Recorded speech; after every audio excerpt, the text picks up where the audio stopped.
my friends has been calling me a translator recently. And then another one of my friends, we were talking about reading the book called The Red Tent, archetype, midwife, doula, which is kind of intuitive, and it got me thinking. I have labeled myself a lot of different things over the years. Like, I love the idea that I'm like ever evolving with the ideas of like who I am and what I'm doing here and what my purpose is and what is Aislinn and what is this identity and what is this self. We entered into the 2025 year. I started really getting this concept that I have this capacity in this lifetime to embody experiences. Like, I have to get my hands in the dirt. That's actually one of my favorite sayings that I started back when I was doing the learning garden and teaching people how to garden in a public space. And like, I have dirt under my fingernails, speaking of which.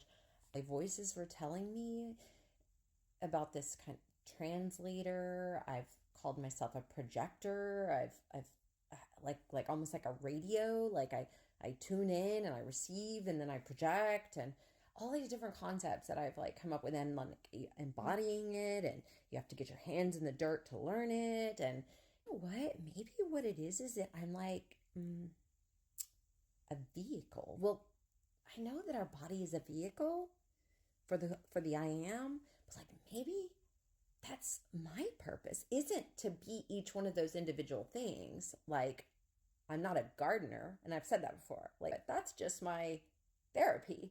You know what I mean? And then like, I've called myself a doula, but am I a birth doula? Or am I a death doula? Or am I a gardening doula? No, maybe I'm not a doula.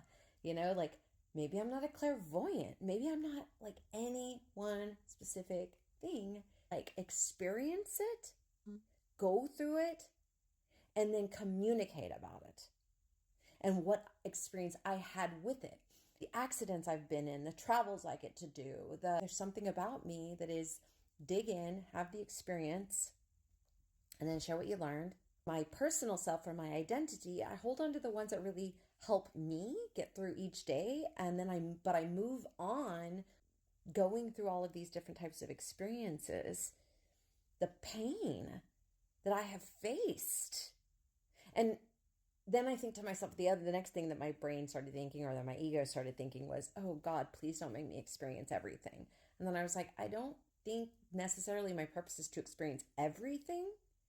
I just think that my purpose, this self's purpose, is to have a lot of experiences. I mean, again, I think we all are here for that. I think that's what the self is about, for who I am. And I think my purpose in that has something to do with going through it and experiencing it, and then having the voice. I mean, even learning that having my voice squelched over and over and over again. Like, no, how do you get through that? And how do you experience that? Each one of these different things, all these different health experiences I've had, and all these different experiences with different types of relationship issues and different types of people. And yeah, I mean, there's something there, I think.